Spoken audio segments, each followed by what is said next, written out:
এ কথাই ঠিক যে যারা ইসলাম ধ্বংস করতে চেয়েছে তারা মুসলমানদের চরিত্রকে ধ্বংস করতে চেয়েছে। সেটা শিক্ষা প্রতিষ্ঠান দিয়ে হোক, সেটা আরও খেলাধুলা দিয়ে হোক, সেটা আরও কিছু দিয়ে হোক। যারা ইসলামকে ধ্বংস করতে চেয়েছে তারা মুসলমানের সামাজিকতাকেই নষ্ট করেছে। আমি লাইনে দাঁড়িয়ে আছি, আপনিও লাইনে দাঁড়িয়ে আছেন। আপনার প্রয়োজন বুঝে আপনাকে আমি সামনে দিয়ে দিব, এটা ইসলাম। এইটা আমি না করতে পারলে আমি পূর্ণ মোমেন নই, এ কথা মুহাম্মদ সাল্লাল্লাহু আলাইহি সাল্লাম বলছেন। রাজশাহী চাঁপাইনবাবগঞ্জ গোদাগাড়ির একজন বড় মাওলানা রেজাউল্লাহ, কোরআন হাদিসের খুব ভালো পণ্ডিত ছিলেন। তিনি দুনিয়া থেকে চলে গেছেন। তিনি একদিন সভাপতি ছিলেন, আমি বক্তব্য দিচ্ছিলাম। তো বক্তব্যের এক পর্যায়ে আল্লাহ রাসূলের একটি বাক্য আমি বলেছিলাম, লা ইউমিনু আহাদুকুম লিআখিহি হাত্তা ইউহিব্বু লিআখিহি মা ইউহিব্বু লিনাফসিহি। লা ইউমিনু আহাদুকুম, তোমাদের কোনো ব্যক্তি মুমিন হতে পারে না যতক্ষণ পর্যন্ত নিজের জন্য যেটা ভালোবাসে অপরের জন্য সেটা ভালো না বাসে। তখন আমি বলেছিলাম যে ছিঁড়া টাকা পরে দিতে হবে, ভালোটা আগে দিতে হবে। যেই ছিঁড়াটা পরে আগে দেয়, ভালোটা পরে দেয়, সে মুমিন নয়। তো আমার বক্তব্য শেষ হলে উনি উঠে বললেন, আব্দুর রাজ্জাক, হাদিসের সারমর্ম এটাই, কিন্তু আমি বুঝিনি। হাদিসের সারমর্ম এটাই যে টাকা দেওয়ার সময় কোনটা আগে দিতে হবে? ভালোটা, নতুনটা আগে দিতে হবে। আপনি দেখেন আপনার জীবনে আপনি সহজে ভালোটা দিতে পারবেন না, অথচ একই দাম, অথচ একটু পরে দেওয়াই লাগবে। তার মানে ইসলাম সমাজে কত শক্তভাবে হাত লাগিয়েছে। যারা সমাজ বলে চিল্লায় তারা কোনোদিন এ কথা শোনেইনি। বলছে যে আউযুবিল্লাহি মিনাশ শাইতানির রাজিম, আসসালামু আলাইকুম। তখন আসসালামু আলাইকুমের পূর্বে আউযুবিল্লাহি মিনাশ শাইতানির রাজিম চলবে কি না সেটা তো তার জানা নাই। উনি জনপ্রতিনিধি, তোমার মতোই। তুমি যেমন বলো অমুকের চরিত্র ফুলের মতো পবিত্র, তোমার তো আর চাল চলন চরিত্র বলে কোনো হিসাব নাই। তোমার তোর মানবতা নাই। তোমাকে তো একটা সিগারেট দিয়ে পাওয়া যায়, এই তো তোমার চরিত্র। তোমাকে সাড়া দিতে, এই ছেলে, না, সাড়া দিতে হবে না। তুমি সাড়া দিবে কি? তোমারই তো দাড়ি ছোট আছে। তোমার সাড়া দেওয়ার তো একটু লজ্জা থাকা দরকার। তুমি কথা বলো কেন? তুমি যদি বলো কিছু কথা, তো তোমার মা এখানে ছোট ব্লাউজ পরে বসে আছে, তুমি কোন দিকে বলতে চাচ্ছ? সাড়া দিবা না, এটাই ভদ্রতা। চুপচাপ লজ্জাবোধ মনে করে, ইতস্ত মনে করে বসে থাক, আর কথাকে মূল্যায়ন করো। আল্লাহে আল্লাহর কসম, আল্লাহে আল্লাহর কসম, আল্লাহে আল্লাহর কসম, 90 সাল থেকে নিয়ে এখন পর্যন্ত আমি কোনোদিন অপ্রয়োজনীয় বাক্য বলিনি। তোমাদের কোন এলাকার লোক বলেছেন যে উনি বিতর্কিত মানুষ, কথা কোন সময় উলট পালট বলে দিবেন, ওনাকে ওই ইয়েতে সিলেট হবিগঞ্জে ঢুকতে দেওয়া হয়নি। তুমি কেন? তোমার তো বাড়ি সরিষাবাড়ি, জামালপুর, তুমি কেন? সারা পৃথিবীর বাঙালিকে চ্যালেঞ্জ করেছি, এই 31 বছর বয়সে যদি আমি কোনোদিন কারো বিরুদ্ধে কথা বলে থাকি, 31 বছর বয়সে যদি আমার এই বক্তব্য জীবনে যদি আমি কোনো মাযহাবের বিরুদ্ধে একটা বাক্য বলে থাকি, আমার জীবনে কোনো দিনের বক্তব্য বলবো না। দেখি বেটা, এমন কোন মায়ের বেটা আছে যে আমার এই 31 বছরের বক্তব্য বের করে একটা বাক্য প্রমাণ করে দিতে পারে যে এটা মাযহাবের বিরুদ্ধে আছে? আমি বিতর্কিত মানুষ মানে?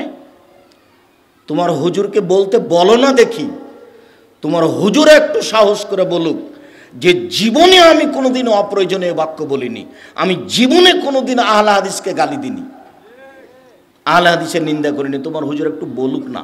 এই যে আমি আবারও বলছি, দেহে শ্বাস থাকালীন বলবো 31 বছরে আমি কোনোদিন কোনো মাযহাবকে নিয়ে কথা বলিনি। বের করো দেখি তুমি। তোমার কাছে বিদ্যাও নাই, তোমার কাছে বুদ্ধিও নেই। তোমাকে আমি পশু প্রাণীর মতো মনে করি।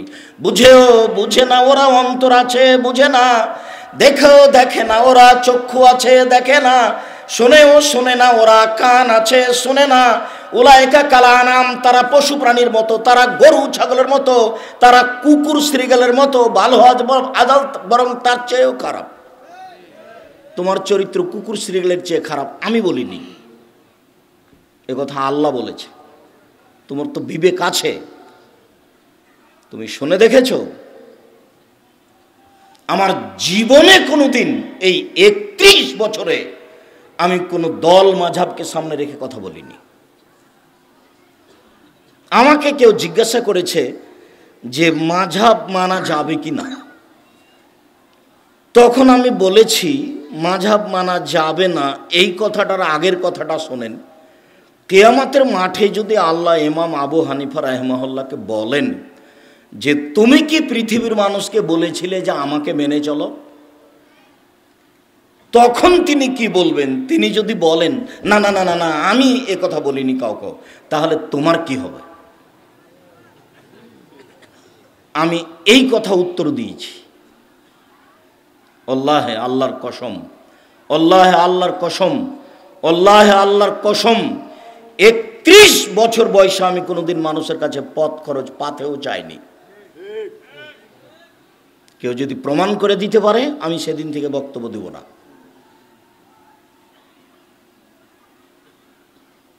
31 বছর জীবনে আমি আমার পরিচয় দিয়ে কোনোদিন কাউকে বিজ্ঞাপন পোস্টার করতে বলিনি। আমাকে যখন চাপ দিয়ে বলেছে যে আপনার একটু কিছু দেন না, পড়াশোনার কি তালিকা, কি পাস করেছেন, তখন আমি বলেছি আমার নাম আব্দুর রাজ্জাক আর আমার বাপের নাম ইউসুফ, বাপ বেটা মিলে আব্দুর রাজ্জাক বিন ইউসুফ। এর চেয়ে আমি বেশি বলিনি। যদি প্রমাণ হয়ে যাই 31 বছর বয়সে বক্তব্য জীবনে, আমি আর বক্তব্য দেব না। খালি প্রমাণ করতে হবে আপনি আব্দুর রাজ্জাক আমাকে আপনার পূর্ণ পরিচয় দিয়েছিলেন।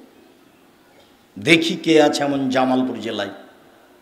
জামালপুর জেলায় আসছি আমি 90 সাল থেকে। 90 সালে এসেছিলাম আমি চিনাডলিতে মোনাজাতের বাহাসে, হাত তুলে দোয়া করা চলবে কি চলবে না সে নিয়ে। তো তখনকার আমার দৃশ্যটা খুব মনে আছে। তখন আমি বাহাসে যেতাম, যার ফলাফল ছিল হইচই, সেটার ফলাফল থাকতো হইচই, যার কারণে আমি এসব কাজে আর যাই না। তবে আমি জাতিকে দেখিয়েছি হাত তুলে দোয়া করার কত হাদিস আছে, সহিহ আর জয়ীফ। জনগণকে আমি দেখিয়েছি যে হাত তুলে দোয়া করার কতটি স্থান আছে। বইয়ের নাম আইনে রাসূল সাল্লাল্লাহু আলাইহি ওয়াসাল্লাম দোয়া অধ্যায়। যদি আপনার বাড়িতে না থাকে আমি দুঃখিত। আপনার বাড়িতে নাই তার মানে আপনি অপরাধী, আমি অপরাধী নই। আমি আপনার সেবা করতে চেয়েছি। বইয়ের প্রথমে লেখা আছে, এই বইয়ে কোনো জাল জয়ীফ হাদিস নাই, যদি থাকে সেটা নাকচ করা আছে। এই বইয়ে কোনো মানুষের মতামত নেই। কেন আপনার বাড়িতে নাই তা আমি জানি না। আমি জাতিকে ফাঁকি দিইনি, জাতিকে ফাঁকি দিয়ে পরকাল হারাতে আমি রাজি নই। ধর্মের নামে জাতিকে ফাঁকি দিয়ে আমি পরকাল হারাতে রাজি নই। তোমার কাছে আবার ফিরে আসলাম, তুমি লজ্জাবোধ মনে করে, ইতস্তবোধ মনে করে, কর্মে তোমার যথেষ্ট ভুল আছে, তোমার মায়ের কর্মে ভুল আছে, তোমার বাপের কর্মে ভুল আছে, এগুলো চিন্তা ভাবনা করে কথা মেনে চলার চেষ্টা করো, ভালো হবে। আমি তোমাকে, জাতিকে, দিনী ভাই বোনকে পরকালমুখী করতে চাই। মরণ একদিন হবেই। বইয়ের নাম হলো মরণ একদিন আসবেই। তো দেবীনগর, চাঁপাইনবাবগঞ্জ, রাজশাহীর এক মাস্টার বলছে, আব্দুর রাজ্জাক এই নামে বই লিখেছো কেন? এটা তো কমন নাম, মরণ তো আসবেই, তো এই নামে বই লিখে কেন? আমি বললাম আপনি একটু পড়েন না। তো বলছে তোমার বইটা আমি 10 বার পড়ে দেখেছি, 10 বার। এতবার আমি আমার জীবনে কোনো বই পড়িনি। বইয়ের নাম মরণ একদিন আসবেই। আপনি পড়েছেন? আপনার ঘরে আছে? আমি কি অপরাধ করলাম? আপনার বাড়িতে তো আছে মুকসিদুল মুমিনিন। মুকসিদুল মুমিনিনে দুইটা কথা আপনাকে শোনাই। তার একটা কথা হলো এই যে মুকসিদুল মুমিনিন একটা হেডলাইন আছে যে অবিবাহিত ছেলেমেয়ের পড়া নিষেধ। হেডলাইনের নাম কি? অবিবাহিত ছেলেমেয়ের পড়া নিষেধ। দেখুন, যে দেখে সেই পড়ে, যে দেখে সেই পড়ে। এতে কি আছে? তখন উনি লিখা শুরু করলেন, ভরা পেটে স্ত্রী মিলন হলে ছেলে ভ্যাংচা হয়, সফরের পূর্বে স্ত্রী মিলন হলে ছেলে টেরা হয়, চন্দ্র সূর্য গ্রহণের সময় স্ত্রী মিলন হলে ছেলে কানা হয়। আল্লাহে আল্লাহর কসম, আল্লাহে আল্লাহর কসম, আল্লাহে আল্লাহর কসম, এই হেডলাইনের পরে যত কথা আছে সবই কোরআন মাজিদের সরাসরি বিরোধী।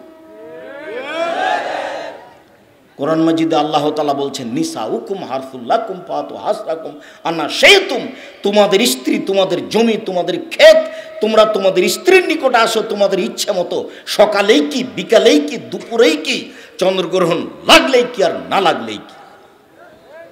এই কথা আল্লাহ বলেন আর লেখক এভাবে বলেন। আমি মানুষ, ভুলের ঊর্ধ্বে নই। কে বড় লাভবান, কে বড় ক্ষতিগ্রস্ত, আদর্শ পরিবার, আদর্শ নারী, বক্তা শ্রোতার পরিচয় মিথ্যা কি তাফসির হতে পারে, রাসূল সাল্লাল্লাহু আলাইহি সাল্লামের সলাৎ বনাম পরিচালিত সলাৎ, বক্তা শ্রোতার পরিচয়, তারপর উপদেশ, যত বই আছে সব বই পড়ে দেখুন।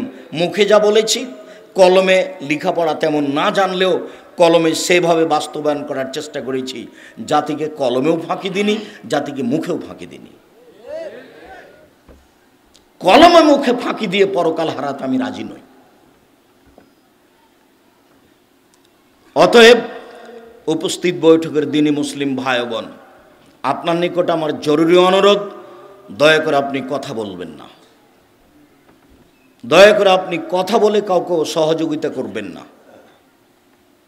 একবারে যে যেখানে আছেন, কষ্ট হলো একটু, আমিও আপনার কাছে এসেছি অনেক কষ্ট করে, এবং এই একটা প্রোগ্রাম টিকিয়ে রাখতে আপনার যেমন কষ্ট আমারও তেমন কষ্ট। একদিন যদি আমি প্রোগ্রাম নিই একদিন, তাহলে 3 বছর লাগবে প্রোগ্রাম শেষ করতে। মানুষের এই দাবির মাঝে আপনার প্রোগ্রামটা রক্ষা হয়েছে, আপনি একে চা পান করে সময় কাটিয়ে দিবেন, দোকানে বসে সময় কাটিয়ে দিবেন। আপনার বিবেক একেবারেই নষ্ট হয়ে গেছে।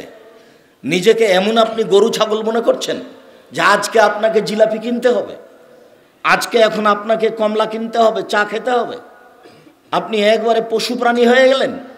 আমি এখানে কথা বলবো আর আপনি দোকানে বসে আড্ডা পিটবেন। দোকানে তো ল্যাংটা মেয়ে নাচে, দোকানে বসে আড্ডা পিটেছে, সেও যদি নিজেকে মানুষ মনে করে তাহলে পশুকে, ও তখন দুইজন মিলে বদনাম হয়। আপনাকে আমি বলেছি মানুষের জীবনে 4টা জরুরি কাজ পালন করবেন। 1, 5 ওয়াক্ত সলাত। পৃথিবীতে মানুষের জীবনে 5 ওয়াক্ত সলাতের চেয়ে আর কোনো জরুরি কাজ আছে এটা আমার জানা নাই। পৃথিবীতে মানুষের জীবনে সবচেয়ে জরুরি, ব্যতিক্রম, ভিন্ন ধরনের, যার সাথে আপোষ চলে না, সেটা হলো 5 ওয়াক্ত সলাত।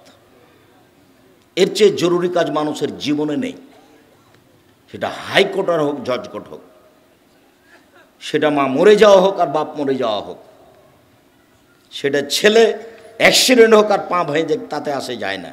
এর চেয়ে জরুরি কাজ মানুষের জীবনে নেই। 2, মানুষের জীবনে দ্বিতীয় জরুরি কাজ হলো হালাল রুজি। হালাল রুজি ছাড়া মানুষ জান্নাত লাভ করতে পারবে না।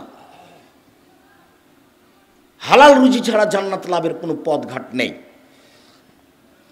3, কোরআন তেলাওয়াত। এই কথা বলতে গিয়ে আপনাকে আমি নিচে নামতে নামতে নামতে বলেছি, শেষ পর্যন্ত সূরা ইখলাস, কুল হুয়াল্লাহু আহাদ, 1 মিনিটে একবার কোরআন মাজিদ পড়ার নেকি পেয়ে যাবেন।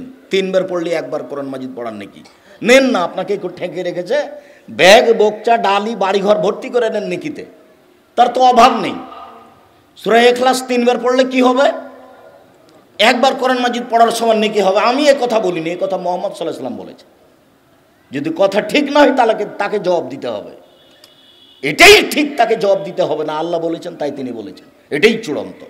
3 বার পড়বেন, 1 মিনিটে 3 বার হয়ে গেল। একবার কোরআন মাজিদ পড়ার সময় নাকি তার রহমতের অভাব নাই। তিনি সর্বশ্রোতা, তিনি সর্বদা গাতা, তিনি সর্বশক্তিমান, সব কিছু করতে পারে। ক্ষমতার অভাব নেই, দয়ার অভাব নেই। আপনার মতো লোককে 200 জান্নাত দিয়ে দিলে তার সমস্যা নেই।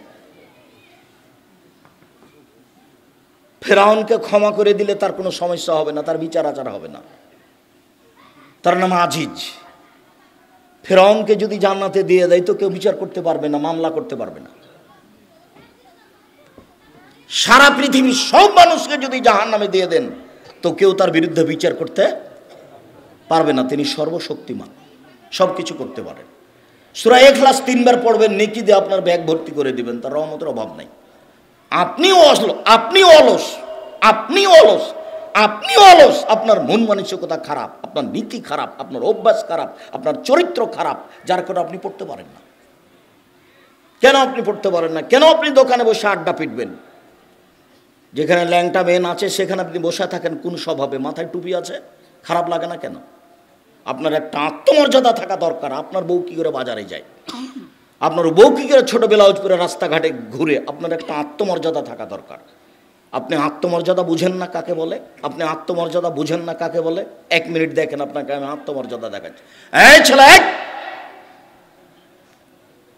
কথা বলছো কেন?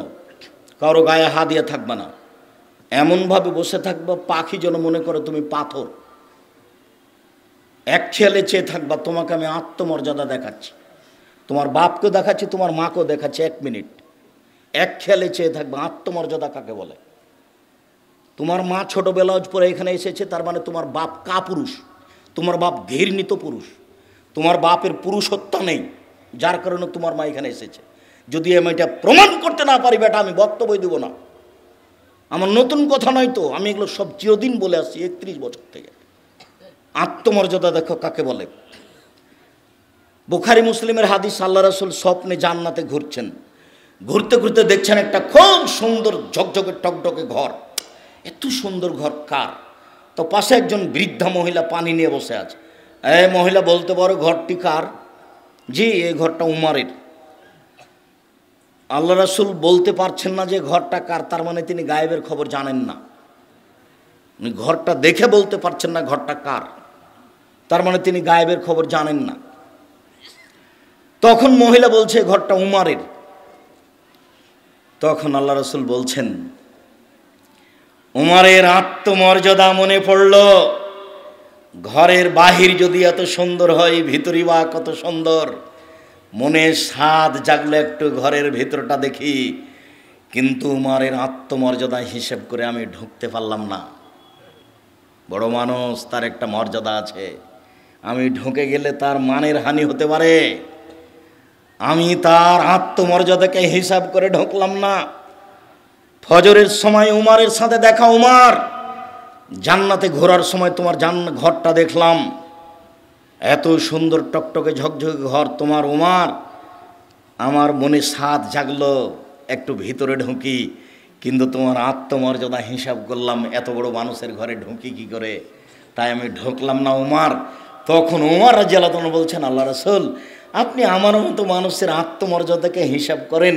এই কথা বলে তিনি ঝরঝর করে কাঁদতে লাগলেন। ইনি হলেন উমার, আর এর নাম আত্মমর্যাদা। থামো, তোমার সাথে কথা শেষ হয়নি। দিনী ভাই বোন, আপনি একটু থামবেন, আপনার সাথে এখানে কথা শেষ হয়নি।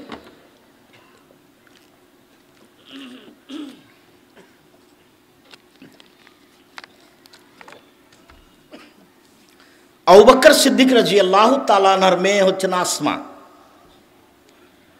আর আসমার স্বামী হচ্ছে জুবাইর, গরিব মানুষ।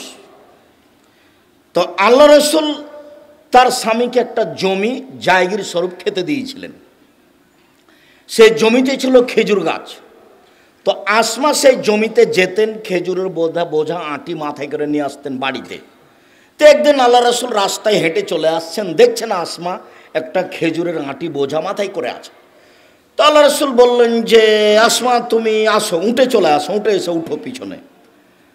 তখন আসমা বলছেন যে আমি আমার স্বামী জুবাইরের আত্মমর্যাদাকে হিসাব করলাম না, আমি আর একজন পুরুষের উটের পিছনে উঠবো। জুবাইরের একটা আত্মমর্যাদা আছে, ও পুরুষ মানুষ, সেটাও কেমন মনে করবে। আমি লজ্জা করলাম। তো আর আল্লাহ রাসূল আমাকে কিছু বললেন না, চলে গেলেন। আমি যখন বাড়িতে আসলাম তখন আমি বললাম, জুবাইর আমাকে বলছেন আসমা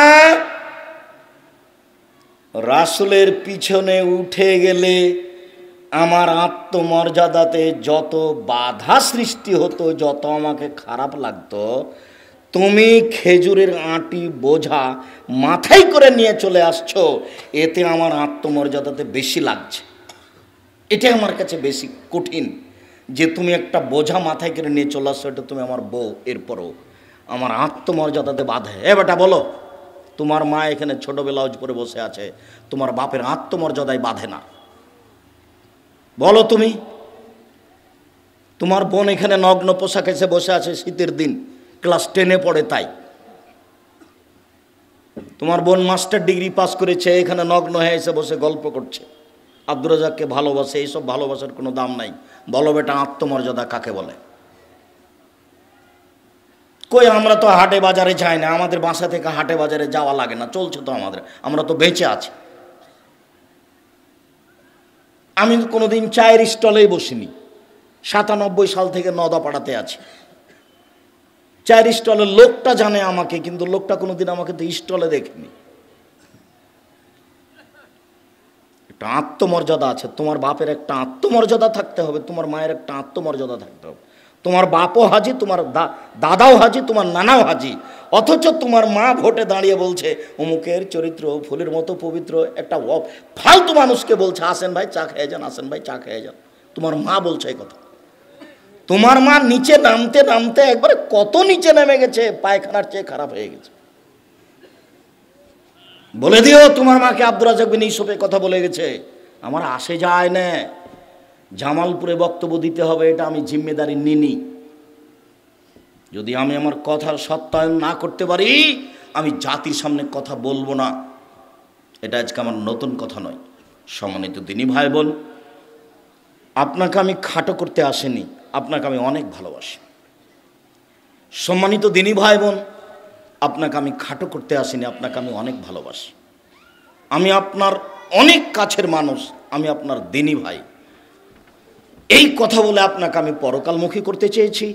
এই দুনিয়ার 5 পয়সা দাম নাই। কালকে ছিল 40 বছর বয়স, আজকে দেখছেন 60 বছর বয়স। কখন যে বয়স পার হয়ে গেল, দেখতে দেখতে দাড়ি পেকে গেল, তার মানে কয়দিন পরে কবর। তাহলে কি করলাম জীবনে, কি করেছি? জবাব দেওয়ার জন্য প্রস্তুত থাকতে হবে, কোনো পথ নাই। আর পরিস্থিতি এত কঠিন, পরিস্থিতি এত জটিল, আপনাকে আমি কি দিয়ে বুঝাই? পরিস্থিতি কত জটিল, পরিস্থিতি কত কঠিন। বিবেক বুদ্ধি থাকবে না। বিচার যখন শুরু করবেন তখন তিনি বলবেন আল ইয়াউমা লা তামলিকু নাফসুন লিনাফসিন শাইআন ওয়াল আমরু ইয়াউমাইযিন লিল্লাহ। আজ কোনো মানুষের কোনো উপকার করতে পারবে না, একচ্ছত্র মালিকানা আমার হাতে। তারপরে তিনি বলবেন আইনাল জাব্বার আইনাল মুতাকাব্বির, স্বৈরাচারী, স্বেচ্ছাচারী, অহংকারী, বদমেজাজেরা কোথায়? আনা মালিকুল আমলাক, আমি হচ্ছি রাজাধিরাজ। আপনার সামনে যখন কথোপকথন শুরু হবে তখন কোনো দোভাষী থাকবে না, মধ্যে কোনো অন্তরাল থাকবে না। লাইসা বাইনাহু ওয়া বাইনাহু অন্তরাল। আপনার মাঝে আর আল্লাহর মাঝে কোনো দোভাষী থাকবে না, কোনো অন্তরাল থাকবে না। সরাসরি কথা হবে। যখন কথা হবে, আল্লাহ রাসূল বলছেন ফায়ানজুরু আইমানা মিনহু ফায়ারা মা কাদ্দামা মিন আমালিহি। ওই সময় তো ডান দিকে লক্ষ্য করবে, ডান দিকে লক্ষ্য করলে তার পুরো জীবন সব দেখতে পাবে। কোথায় সুদের অঙ্ক কষেছে, কোথায় ভাবিকে গালি দিয়েছে, কোথায় কার সাথে গল্প করেছে, কোন কলেজে বসে থেকেছে, কোন অন্যায় করেছে, সব দেখতে পাবে। টক টক টক টক করে ঝকঝক করে দেখতে পাবে। ফায়ানজুরু আশআমা মিনহু, তারপর বাম দিকে লক্ষ্য করবে ফায়ারা মা কাদ্দামা মিন আমালিহি, তার পুরো জীবন সব কর্ম দেখতে পাবে। ফায়ানজুরু তিলকা ওয়াজহি, তারপর সামনের দিকে দেখবে ফায়ারা নার, তখন সামনের দিক দেখবে জাহান্নাম। এ হলো অবস্থা বিচারের। এরপরেও খুব জটিল অবস্থা। আল্লাহ তাআলা বলছেন আল ইয়াউমা নাখতিমু, আজ আমি তাদের মুখমণ্ডল বন্ধ করে দিয়েছি। হাত কথা বলবে, মুখে কথা চলবে না। পায়ে বলবে হাত তুমি ঠিক বলেছ। হাত যদি আপনার বিরুদ্ধে কথা বলে তাহলে আপনাকে কেমন লাগবে? পা যদি বলে আপনার বিরুদ্ধে যে তুমি ঠিক বলেছ, তাহলে সব কষ্ট পাবে শুধু আপনার আত্মা। হাত আপনারই অঙ্গ, কিন্তু আপনার বিরুদ্ধে বলবে, এ কথা আল্লাহ বলছে। আল্লাহ তাআলা বলছেন ইয়াউমাইযিন তুহাদ্দিসু আখবার, যেখানে যা কিছু করেছেন সব কথা এবং ছবি ধরে রেখেছে মাটি। মাটি হচ্ছে অত্যাধুনিক যন্ত্র। আল্লাহর নবী বলছেন ফাত্তাকুদ দুনিয়া ওয়াত্তাকুন নিসা, পৃথিবীর মানুষ দুনিয়া থেকে বেঁচে থাকো, মহিলা থেকে বেঁচে থাকো। মহিলা না হয় বিপজ্জনক বস্তু, বাঁচতে হবে, বাঁচার চেষ্টা করতে হবে, কিন্তু পৃথিবী তো জড় বস্তু, পৃথিবী থেকে বাঁচতে হবে কেন? পৃথিবী সবচেয়ে ভয়াবহ অত্যাধুনিক যন্ত্র। সিসি ক্যামেরা লাগা আছে, তাই আপনি ভয় পাচ্ছেন যে কথা ধরে নেবে ছবি সহ। ও তো নষ্ট হয়ে যেতে পারে। পৃথিবী, এই মাটি কত ভিন্ন ধরনের অত্যাধুনিক যন্ত্র তা আপনাকে আমি বুঝাতে অক্ষম। আপনার ছবি সহ কর্ম ধরে রেখেছে। বিচারের মাঠে top top top top top top করে কথা বলবে, সব কর্ম বলে দিবে। আবার এগুলো ছবিতে আসবে, মিসকালা জারাতিন খাইরা ইয়ারা মিসকালা জারাতিন শাররা ইয়ারা, যা কিছু করেছেন বিন্দু মাত্র সব চোখের সামনে চলে আসবে, দেখতে পাবেন পুরো কর্ম। শুধু এই পর্যন্ত নয়, বিচারের মাঠে আপনার একটা হাতে খাতা দেওয়া হবে। খাতা আপনি পাতা উল্টাবেন আর পড়বেন আর বলবেন মালে হাজাল কিতাব লা ইগাদিরু সাগীরাতান ওয়ালা কাবীরা, কি আশ্চর্য ধরনের বই, জীবনে ছোট বড় যা করেছি সব লেখা আছে। এটা হলো বিচারের অবস্থা। কাজেই বয়স আজকে তোমার 20, তার জন্য মনে করিও না যে কালকে 20 থাকবে। ঘুম থেকে উঠে দেখবা তোমার বয়স 40 হয়ে গেছে। বুঝতেই পারবে না কখন দেখবে 60 হয়ে গেছে, কখন দেখবে চলে যেতে হবে। সব কিছু বুঝিয়ে দিতে হবে। অতএব সম্মানিত দিনী ভাই বোন, ভদ্রতা বজায় রেখে চুপচাপ পরকালের আশায় শুনে আমল করবে এই লক্ষ্যে, আল্লাহকে সন্তুষ্ট করার আশায় বসে থাকুন। আপনার কিছু না কিছু উপকার করবই করব ইনশাআল্লাহ। দ্বিতীয় জরুরি কথা, ধর্মের নামে মিথ্যা ধর্ম আছে, এ কথাই ঠিক। যার একটা ঘটনা আপনার সামনে নকল করেছি মকসুদুল মুমিনিন বই থেকে। ধর্মের নামে মিথ্যা কথা আছে, এ কথাই ঠিক। আমার আঙ্গুলের দিকে দেখুন, আল্লাহ নবী বলছেন মুহাম্মদ সাল্লাল্লাহু আলাইহি সাল্লাম, বাল্লিগু আন্নি ওয়ালা আয়া, পৃথিবীর মানুষ আমার একটা কথা জানা থাকলে অন্যকে বলো। কি জানা আছে? ডান হাতে পানি পান করতে হবে। তেল একটু বাম হাতে খাচ্ছে। বাম হাতে কে খায় বলেন তো?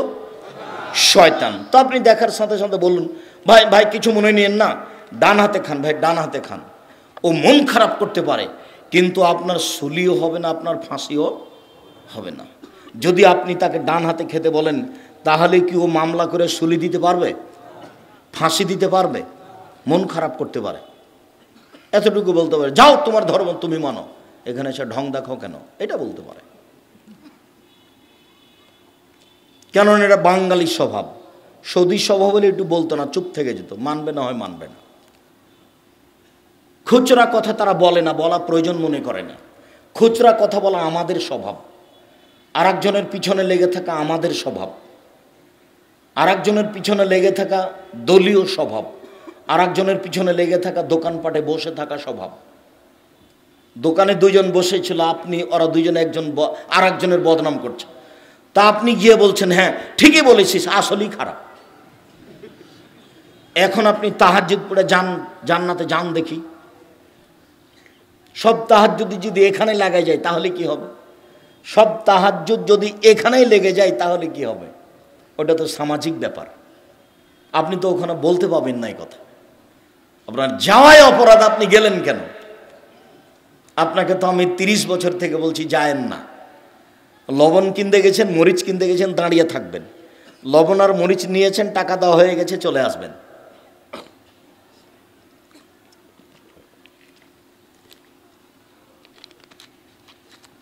আমার একটি কথা জানা থাকলে অন্যকে বলো। 2, ও হাদ্দেসন বানি ইসরাইল আল হারাজ, বানি ইসরায়েলের কাহিনী বলো, কোনো দোষ নেই। বানি ইসরায়েলের কাহিনী সত্য বলতে হবে, মিথ্যে নয়। বানি ইসরায়েলের কাহিনী যেমন আপনাকে একটা বাক্য দেখাই। ইশতারা রাজুলুন মিন রাজুলিন আকারান, একটা লোকের কাছে জমি কিনে নিয়েছিল। ফওয়াজাদা ফি আকারিহাল জাররা, জমি কিনে নিয়ে যখন জমি চাষ শুরু করেছে, তাতে একটা স্বর্ণের পাতিল পেয়েছে। তখন স্বর্ণের পাতিলটা জমি বিক্রেতার কাছে নিয়ে গেছে। জমি বিক্রেতার কাছে নিয়ে গিয়ে বলছে, খুদ যাহাবা কামিন, ইন্নামা ইশতারাতুল আরদ মিনকা ওয়াল মাবতা মিনকা দাহাব। আপনি স্বর্ণের পাতিল নেন, আপনার কাছে আমি জমি কিনেছি, পাতিল কিনিনি। তখন জমি বিক্রেতা বলছে বেতলার জমি ফিয়া, জমি বিক্রি করেছি, জমিতে যা কিছু ছিল সব বিক্রি করেছি, আমি স্বর্ণের পাতিল নেব না। এটা ঈমান। এখনই আপনি দোকানদার, আপনাকে একটা লোক 500 টাকা নোট দিয়েছে, তো বুঝতে পারেনি এটা 200 টাকা মনে করে দিয়েছে। তা আপনি এখন ফেরত দেওয়ার সময় কি যে করলেন বুঝতে পারলেন, ওই আর কিছু বুঝতে পারলেন না, আপনি চুপ থেকে গেলেন, অল্প কয়েকটা টাকা। আর আপনাকে তো খুব ভালো করে চিনে মানুষ, আপনি মসজিদের বাজার করতে গিয়েছিলেন, তাই আপনি 30 টাকার নাস্তা করেছিলেন, মনে নেই আপনার? মসজিদের বাজার করতে গিয়েছিলেন, 30 টাকার নাস্তা। জীবনে আপনার নাস্তা জুটে না, ভিক্ষা জুটে না, মসজিদের টাকা দিয়ে আপনাকে নাস্তা করা লাগে কেন? যে কয়েকজন মসজিদের বাজার করতে গেছেন সব কয়েকজনকে নিজের টাকা দিয়ে নাস্তা করাবেন, তখন আপনার কাজে বরকত হবে।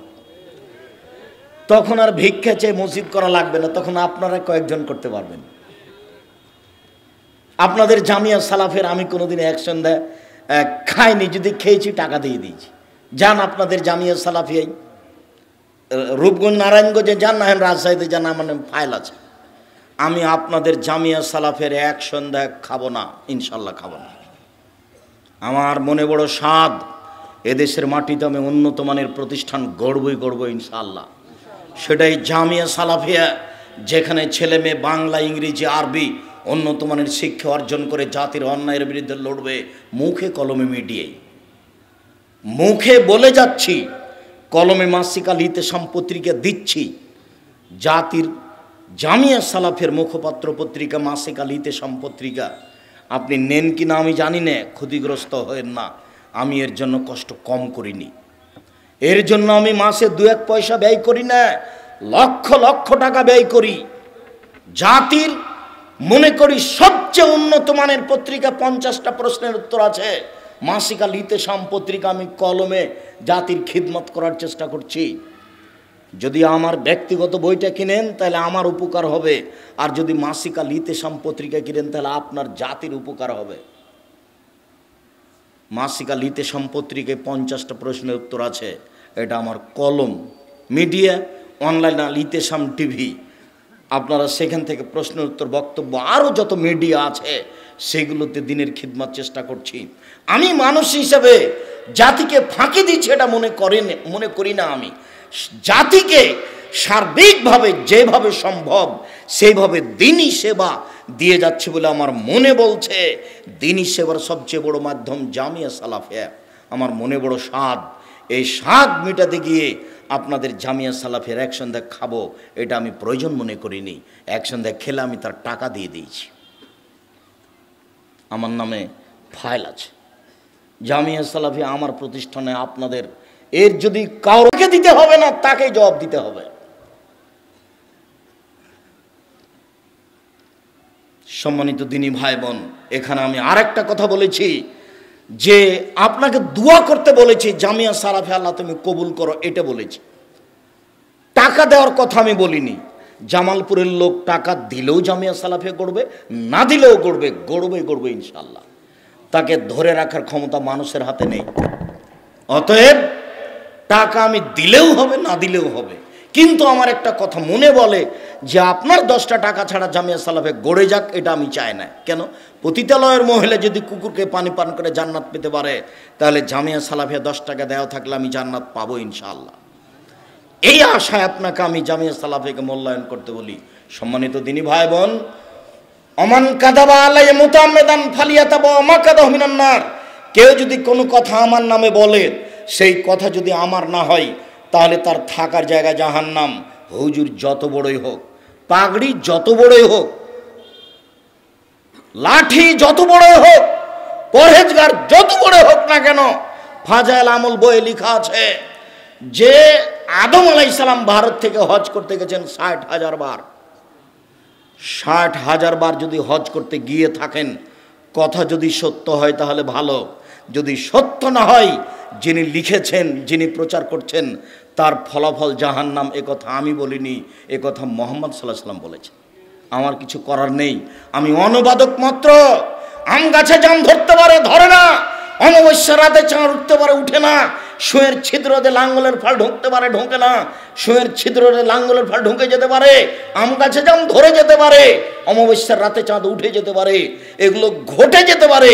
আমি যে কথা বলছি এতে সন্দেহ আছে বলে কিয়ামত পর্যন্ত চেষ্টা করলে সরিষা ঢোকানো যাবে না।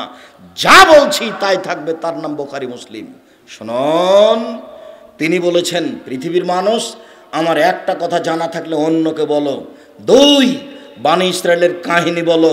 3, কেউ যদি কোনো কথা আমার নামে বলে, সেই কথা যদি আমার না হয়, তাহলে তার থাকার জায়গা জাহান্নাম। আমি যে আপনার সামনে বক্তব্য দিলাম, যেটা বললাম রাসূলের নাম দিয়ে, সেটা যদি রাসূলের না হয়, তাহলে আমি যত বড়ই পরহেজগার হই না কেন, বিচারের মাঠে জান্নাতে যাওয়ার কোনো পথ নেই। হাদিস বুখারী মুসলিম। ধর্মের কথা মুখ দিয়ে বের করলে খুব সাবধানে বের করতে হবে। না বলা ভালো, না বলা অনেক ভালো। আল্লাহ রাসূল এ কথাও বলছেন, কেউ যদি তদন্ত না করে বলে সেও মিথ্যুক। সে তদন্ত করলো না কেন? কথা বলেছে ঠিকই হয়েছে, কিন্তু তদন্ত করেনি, তখন সে মিথ্যুক। ধর্মের কথা এমনি বলা যায় না। আপনি পুরাতন কোরআন মাজিদ উল্টে দেখুন, শেষের দিকে 1 পৃষ্ঠা একটা দোয়া দেওয়া আছে। 30 বছর থেকে বলছে এটা মানুষের বানানো দোয়া। কই কেউ কেন বলে না? জি না, আপনি ভুল বলেছেন, এটা রাসূলেরই বলা দোয়া। কেউ বলে না তো। 30 বছর থেকে বলছি, জামালপুরে বলছি প্রায় 30 বছর থেকে। 90 সালে জামালপুরে এসেছি, তাহলে কতদিন হচ্ছে ভাইজান? 31 বছর হচ্ছে। 31 বছর হচ্ছে, 32 বছর চলছে। জামালপুরে এসেছি, চিনাডলি নাম শোনেননি আপনারা? চিনাডলিতে এসেছি 90 সালে। তো এই কথা তো আমি 32 বছর থেকে বলছি। কেউ কেন বলে না? আপনি ভুল বলেছেন। কোরআন মাজিদের শেষে 1 পৃষ্ঠা দোয়া দেওয়া আছে, সেই দোয়াটা নবীর দোয়া। কেউ বলে না কেন? ধর্মের নামে মিথ্যে কথা আছে, কথাই ঠিক, সাবধান। হুজুরও বিপদে পড়বে, এই কথা ঠিক, এটাও সাবধান। আল্লাহ নবী বলছেন, জিবরাইল আমাকে উপর দিকে নিয়ে যাচ্ছেন, যেতে যেতে দেখি অনেক মানুষ টুকরা সাফমে বাকার জমিনের নার, যাদের জিহ্বা আর ঠোঁটকে আগুনের কেঁচি দিয়ে কেটে দেওয়া হচ্ছে। আরে এই কি কথা, অবাক কথা! মানুষের জিহ্বা ঠোঁটকে না আগুনের কেঁচি দিয়ে কেটে দেওয়া হচ্ছে, কি ব্যাপার? কাঁচি দিয়ে কেন তাদের জিহ্বা কেটে দেওয়া হচ্ছে? জিবরাইল, মান হাওলা, এরা কারা? তখন জিবরাইল আলাইহিস সালাম বলছেন, হাওলাই খুতবাউ মিন উম্মতিক, এরা হচ্ছে আপনার উম্মতের বক্তা, যারা বক্তৃতা করে বেড়াতো। নেন দেখি এবার ফায়সালা আমার না ফায়সালা মুহাম্মদ সাল্লাল্লাহু আলাইহি সাল্লামের? মুহাম্মদ সাল্লাল্লাহু আলাইহি সাল্লামের। হুজুর কত বড় বিপদে, হুজুর নিজেই জানে না। হুজুর মুখ ফাটিয়ে বুক ফাটিয়ে একবারে থুথির জোরে বক্তব্য দিচ্ছে জাতির সামনে। সত্য মিথ্যা তার বিবেচনা নাই। হুজুর জাহান্নামে চলেই গেছে, হুজুর বুঝতে পারেননি। রাসূল সাল্লাল্লাহু আলাইহি সাল্লাম বলছেন, মাওলানা সাহেব যখন জাহান্নামে চলে যাবেন, তখন ভুঁড়িটা বের হয়ে ঝুলবে। মাওলানা সাহেব তার ভুঁড়ি নিয়ে ঘুরতে থাকবে। গরুর পায়ে ধান মারার সময় গরু যেমন ঘুরে। আপনারা গরু ঘোরা দেখেছেন ধানের উপরে? আমরা তো চাঁপাইনবাবগঞ্জের পল্লী গ্রামের মানুষ, আমার আব্বাকে দেখেছি, আমিও নিজে করেছি। গরুর উপরে, আমার ধানের উপরে আমরা গরু ঘুরিয়েছি, গরুর পায়ে ধান মারার জন্য। আল্লাহ রাসূল বলছেন, মাওলানা সাহেব এভাবে ঘুরবে, তখন জাহান্নামীরা জমা হবে। মালাক, কি ব্যাপার হুজুর? তামরন মিলে মরতন হানিল মুনকার, আপনি তো আমাদের ভালো বলতেন, মন্দ নিষেধ করতেন, হুজুর আপনি কেন এখানে? তখন হুজুর বলবে, কি করি, আমরুকুম বিল মারুফ আলা আতিহি, আমি ভালো বলেছি, ভালো করিনি যে। দেখেন আপনি তার পরিবারের অবস্থা দেখেন, আপনাদের গ্রামেরটাই দেখেন। সুন্দর জর্দা খায় হুজুর, সুন্দর বাড়িতে পর্দা নেই, আর এমন সাতক্ষীরে ফাটায় না বক্তব্য দিল। আমি বলিনি এই কথা, মুহাম্মদ সাল্লাল্লাহু আলাইহি সাল্লাম বলছেন যে হুজুরের অবস্থায়। আল্লাহ নবী যাচ্ছেন উপরে, স্বপ্নে দেখছেন একটা লোক চিত হয়ে আছে, আর একটা লোকের হাতে বিশাল পাথর তার মাথার উপরে মারছে। ফাজারা যাও, ফাজারা বাহু, ফাতাদালা যাও, ফান্দালা গেলাইলে যাও, যতবার মারছে পাথরে মাথাটাতে পাথর লেগে মাথা ভেঙে চৌচির হয়ে যাচ্ছে, পাথর ছিটকে দূরে চলে যাচ্ছে। আবার নিয়ে আসছে, নিয়ে এসে দেখে মাথা ঠিক হয়ে গেছে, আবার মারছে, আবার চলে যাচ্ছে। আল্লাহ নবী জিজ্ঞাসা করলেন, এ কি কথা, একে? তখন জিবরাইল আলাইহিস সালাম বলছেন, ইনি হচ্ছেন মাওলানা মানুষ, আমল করতো না। হাদিস সব বুখারী মুসলিম। এদেশে একটা বই পাওয়া যায়, বইয়ের নাম বক্তা শ্রোতার পরিচয়। নাম শুনেননি কোনোদিন? বইয়ের নাম কি? বক্তা শ্রোতার পরিচয়। মনে করিয়েন না যে আব্দুর রাজ্জাক সাহেবকে ফাঁকি দিলাম না কিনে, আপনি মনে করেন যে কিনিনি তো আমাকে ফাঁকি দিয়েছে এটা মনে করিয়েন, আমাকে ফাঁকি দিয়েছে এটা মনে করিয়েন না। আমি আপনার জন্য এগুলো পেশ করেছিলাম। কেন জাতি আপনার সামনে মিথ্যা বক্তব্য দিয়ে চলে যাবে? কোন সাহসে চলে যায়? আপনাকে ধরার জন্য সেটা করা হয়েছে। দেশে একটা বই পাওয়া যায়, তাফসির কি মিথ্যে হতে পারে, মানে ওই বইয়ে একটাও সত্য তাফসির নাই, সবই মিথ্যে। বরিশাল থেকে আপনার কাছে তাফসির করতে এসেছে, দেখবেন যে ওই মিথ্যাটাই করছে। বইয়ের নাম কি বলেন তো? তাফসির কি মিথ্যে হতে পারে? ওই বইয়ে যা তাফসির আছে সবই মিথ্যে, অথচ নামটা হচ্ছে তাফসির কি মিথ্যা হতে পারে। মনে হচ্ছে যে মিথ্যা হবে না, অথচ তাফসির এত পরিমাণে মিথ্যে আছে যে আপনি হিসাব করতে পারবেন না। কোরআন মাজিদের গায়ে যদি মিথ্যা দোয়া লেখা থাকে আমার চোখের সামনে, তাহলে মিথ্যা তাফসির লেখা থাকবে আর একজনের কলমে। কোরআন মাজিদের শেষে বড় দোয়া দুটো আছে, দুটাই মিথ্যে। তাহলে আমার চোখের সামনে যদি কোরআন মাজিদের গায়ে মিথ্যা দোয়া থাকতে পারে, তাহলে আর একজনের কলমে মিথ্যা তাফসিরও থাকতে পারে। এটা স্বাভাবিক বিবেচনা আপনাকে করতে হবে। 30 বছর আগে বলেছি, মাছ দিয়ে ভাত খেলে কাঁটা ফেলে খান, কাঁটা সহ খান না। বক্তব্য শুনতে হবে কাঁটা সহই না কাঁটা ছাড়া? কাঁটা ছাড়া। জেনে শুনে আলেমকে দাওয়াত দিতে হবে, যিনি কথা বলতে পারেন, বুঝতে পারেন, ভালো মন্দ বিবেচনা করতে পারেন, পরহেজগারিতা আছে। 5 জনকে জিজ্ঞাসা করে আব্দুর রাজ্জাক সাহেবকে দাওয়াত দেওয়ার পূর্বে তার বাড়িতে যেতে হবে, মানুষজনকে জিজ্ঞাসা করতে হবে, তার প্রতিবেশীকে জিজ্ঞাসা করতে হবে, তার কিছু আমল আখলাক দেখতে হবে, তারপরে দাওয়াত দিতে হবে যে ভাইজান আপনার মুখে কিছু কোরআন হাদিস শুনতে চাচ্ছিলাম। সম্মানিত দিনী ভাই বোন, মহান আল্লাহ বলেন, ফাকিমুস সালাত ওয়া আতুজ যাকাত, পৃথিবীর মানুষ তোমরা সালাত আদায় করো, যাকাত প্রদান করো, ওয়া তাসিমু বিল্লাহ, তোমরা আল্লাহকে শক্তভাবে আঁকড়ে ধরো, সুন্দরভাবে ধরো। হুয়া মাওলাকুম, তিনি তোমাদের অভিভাবক। ফা নেমাল মাওলা নেমান নাসির, তিনি হচ্ছেন উত্তম অভিভাবক, তিনি হচ্ছেন উত্তম সহযোগী। আল্লাহকেই সাহায্যকারী হিসাবে ধরতে হবে। সম্মানিত দিনী ভাই বোন, আমি আপনাকে এখানে জরুরি কয়েকটা কথা বলি। তার প্রথম কথাটা বলছি, রাতে উঠে ইবাদত করা অতীতের নবী রাসূল পরহেজগার মানুষের কাজ। কি বললাম বলেন তো? রাতে উঠে ইবাদত করা কাদের কাজ? অতীতের নবী রাসূল এবং পরহেজগার মানুষের কাজ। প্রমাণ, উমামা বাহিলি রাদিয়াল্লাহু তাআলা আনহু বলেন, রাসূল সাল্লাল্লাহু আলাইহি সাল্লাম বলেছেন, পৃথিবীর মানুষ, আলাইকুম বিকিয়ামিল লাইলে, তোমরা রাতে ইবাদত করতে উঠো। ফাইন্নাহু দাবুস সালিহিনা মান কানা কাবলাকুম, এটা হচ্ছে পরহেজগার মানুষের নীতি যারা তোমাদের পূর্বে ছিল। এটা হচ্ছে পরহেজগার মানুষের নীতি যারা তোমাদের পূর্বে ছিল। উপস্থিত বৈঠকের দিনই মুসলিম বোন, আপনাকে বলছি শোনেন, এইদিকে শোনেন। এই মেয়ে কথা বলছো কেন? তোমাকে তো আমি শুনতে বলছি। উপস্থিত বৈঠকের মুসলিম বোন, আপনি একটু শোনেন। মাগরিবের ফরজ সালাতের পরে 6 রাকাত সালাতুল লাওয়াবিন নামাজ পড়লে 12 বছর ইবাদতের নেকি হবে। হাদিসটি জাল। আপনি মাগরিবের পরে 6 রাকাত পড়িয়েন না, 2 রাকাত পড়েন, বিনিময় প্রতি 12 রাকাত সমান একটা জান্নাত। প্রতি 12 রাকাত সমান জান্নাতে একটা ঘর। এক, জোহরের আগে 4, জোহরের পরে 2, এ হলো 6। 2, মাগরিবের পরে 2, এশার পরে 2, ফজরের আগে 2, এ হলো 12। প্রত্যেক 12 সমান জান্নাতে একটা ঘর। ওখানে 6 পড়ে হুজুরের কথা শুনে পরকাল হারায়েন না। আমি আপনাকে একটা কথা বলতে যাচ্ছি, সেটা আপনি মনোযোগ সহকারে শোনেন। বেশি যদি ইবাদত করতে চান যে আরো দামি ঘর নিব, আরো ভালো জান্নাত নিব, তো মাগরিবের সলাতে থাকিয়েন না, ওখানে 2 রাকাতে থাকেন।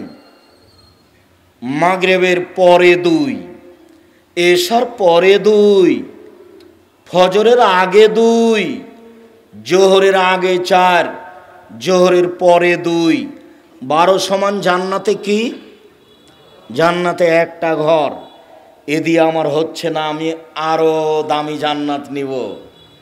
দামি জান্নাতের স্বাদ হওয়া দরকার। দেখেন দেখেন, একজন সাহাবী সফরে আল্লাহ রাসূলের সাথে ছিলেন, তো মেশক আর পানি নিয়ে এসে আল্লাহ রাসূলকে বলছেন, আল্লাহ রাসূল এই দেখেন মেশক আর পানি থাকলো আপনার পাশে। তখন আল্লাহ রাসূল খুশি হয়ে গেছেন, খুশি হয়ে বলছেন, আচ্ছা আচ্ছা, খুব ভালো ব্যাপার, সালমা শেতা, তোমার যা ইচ্ছা তাই চাও। মানে আমি খুশি হয়ে গেছি, তোমার যা ইচ্ছা তাই চাও, আমি তোমার কাজে খুশি হয়ে গেছি। তখন লোকটা বলছে, আসআলুকা মুরাফাকাতাকা ফিল জান্নাতে, আপনার সাথে আমি জান্নাতে থাকতে চাই। আমাদের নবী গায়েবের খবর জানতেন না, কেননা এই লোকটা কি বলবে তার জানা ছিল না। দেখুন এবার দেখেন, আমার গায়েরা জালেক, না না না না না, এটা নয়, এটা নয়, এটা ছাড়া অন্য চাও, এটা ছাড়া অন্য চাও, এটা নয়। কেন? উনি তো একটু আগে বললেন যে সালমা শেতা, তোমার মন যা চাই তাই চাও, তো ঠিকই চেয়েছে। আমাদের জামালপুরে বাড়ি না হলে আমরা বলতাম যে 20 বিঘা জমি দেন, আর ঢাকা শহর একটা বাড়ি দেন, নাকি এরকম একটা মনের স্বাদ থাকতো। তো উনি বলছেন যে আপনার সাথে জান্নাতে থাকতে চাই। তখন আল্লাহ রাসূল বলছেন, না না না না, এটা নয়, এটা নয়, অন্যটা অন্যটা অন্যটা। তাহলে আল্লাহ রাসূলের জানা ছিল না যে ও কি বলবে, বুঝাতে পারি না কথা। তখন আল্লাহ রাসূল যখন বললেন যে অন্যটা চাও, অন্যটা চাও, তখন লোকটা বলছে, হোয়া যাকা, ওটাই চাই, অন্য চাই না, ওটাই চাই। এবার দেখেন আল্লাহ রাসূল বলছেন, আইন্নি বেকাসরাতিস সুজুদ, তাহলে রাতে বেশি বেশি সালাত আদায় করে আমাকে সাহায্য করো, আমি তোমাকে এমনি এমনি পাশে রাখতে পারবো না, এইটা আমার পক্ষে সম্ভব নয়। পৃথিবীর সবচেয়ে বড় দামি মানুষ, এত বড় পাওয়ারফুল মানুষ আল্লাহ সৃষ্টি করেননি।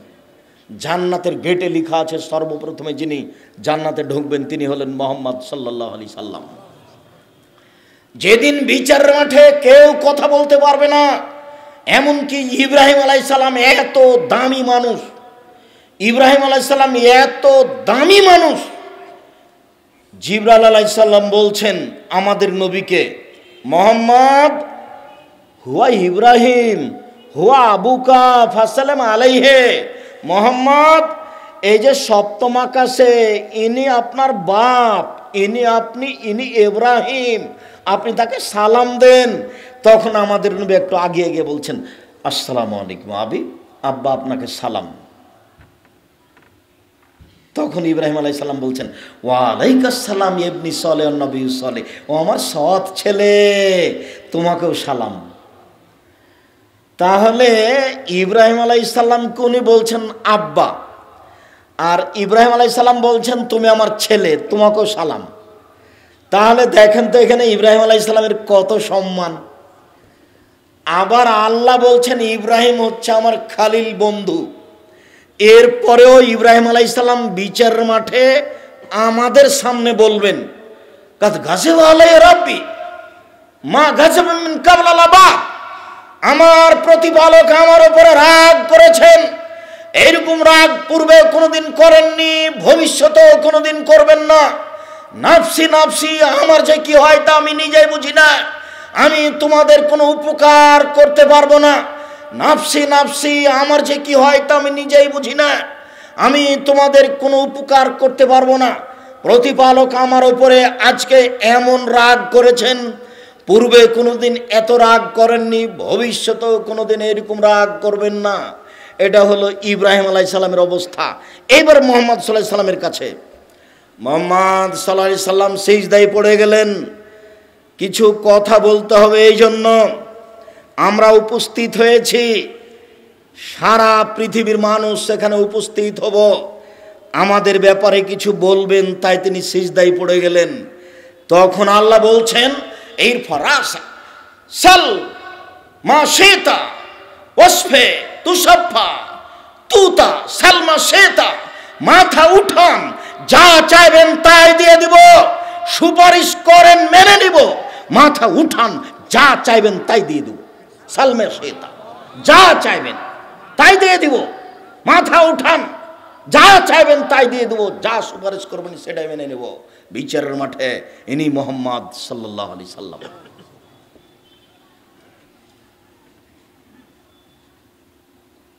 ইনি একজন মানুষকে সাথে নিয়ে যেতে পারবেন না, বুঝাতে পারি না মনে হয় আপনাকে। উনি বলছেন যে আমার সাথে থাকতে হলে কি করতে হবে? রাতে একটু তাহাজ্জুদ পড়তে হবে, রাতের সালাত আদায় করতে হবে, তাছাড়া আমার সাথে থাকা যাবে না। মাগরিবের 6 রাকাত পড়লে পরকাল হারাবে, ওটা বিদাত। আপনি যদি বেশি কিছু করতে চান তাহলে চুপ থাকেন একটু পরে। এবার চলেন, রাতে উঠার আশায় কিছু বলতে হবে। রাতের ব্যাপারে আয়েশা রাদিয়াল্লাহু তাআলা আনহা বলেন, কানান নবী সাল্লাল্লাহু আলাইহি সাল্লাম ইসাল্লি মা বাইনা ইয়াফরুকা মিন সালাতিল ইশা ইলাল ফজর 11 রাকাত। আল্লাহর নবী এশার সালাতের পর থেকে নিয়ে ফজরের সালাত পর্যন্ত সময়ে 11 রাকাত সালাত আদায় করতেন। ইসাল্লিমু মিন কুল্লি রাকাতাইনে, প্রত্যেক 2 রাকাত পড়ে সালাম ফিরতেন। ওয়াইউতর বিওয়াহিদা, তবে শেষ রাতে 1 রাকাত বিতর পড়তেন। আয়েশা রাদিয়াল্লাহু তাআলা আনহা বলেন, কানান নবী সাল্লাল্লাহু আলাইহি সাল্লাম ইসাল্লি বিল লাইলে আও মিনাল লাইলে 13 রাকাত। আল্লাহর নবী রাতে 13 রাকাত সালাত আদায় করতেন। ওয়াইউতিরু বিখামসিন মিন জালিকা, এই 13-র 5 রাকাত ছিল বিতর। লা ইয়াজলিসু ফি শাইইন ইল্লা ফি আখিরিহা, এক টানা 5 রাকাত বিতর পড়তেন। সম্মানিত দিনী ভাই বোন, 1 রাকাত বিতর, 3 রাকাত বিতর, 5 রাকাত বিতর, বাকি হলো 8 রাকাত তাহাজ্জুদ। যদি 11 রাকাত সালাত থাকে তাহলে 3 রাকাত বিতর, 8 রাকাত তাহাজ্জুদ। যদি 13 রাকাত সালাত থাকে তাহলে 5 রাকাত বিতর, 8 রাকাত তাহাজ্জুদ। যদি 9 রাকাত সালাত থাকে তাহলে 8 রাকাত তাহাজ্জুদ, 1 রাকাত বিতর। যদি 7 রাকাত সালাত থাকে তাহলে 6 রাকাত তাহাজ্জুদ, 1 রাকাত বিতর। সর্বনিম্ন এই, তবে সর্বনিম্ন 4ও পড়া যায়, সর্বনিম্ন 2ও পড়া যায়। রাসূল সাল্লাল্লাহু আলাইহি সাল্লাম বলেন, কেউ যদি রাতে উঠে, নিজে উঠে স্ত্রীকে জাগায়, 2 জন মিলে 2 রাকাত রাতে সালাত আদায় করে, তাহলে কুতিবা মিনাজ যাকিরিনা ওয়াজ যাকিরাত, তাদের তালিকা চলে আসবে ওদের মাঝে, যারা রাতে তাহাজ্জুদ পড়ে, যারা রাতে আল্লাহকে ডাকে। কেউ যদি রাতে 2 রাকাত সালাত আদায় করে তাহলে ওদের নাম চলে আসবে ওই তালিকাতে, যারা রাতে তাহাজ্জুদ পড়ে, যারা রাতে সালাত আদায় করে, যারা রাতে জিকির আজকার করে। বুঝাতে পারিনি মনে হয়। এই ছেলে বলো তো তুমি কি বললাম এখন, যেটা আল্লাহর নবী বললেন? এই ছেলে তুমি বলো, এই ছেলে তুমি বলো।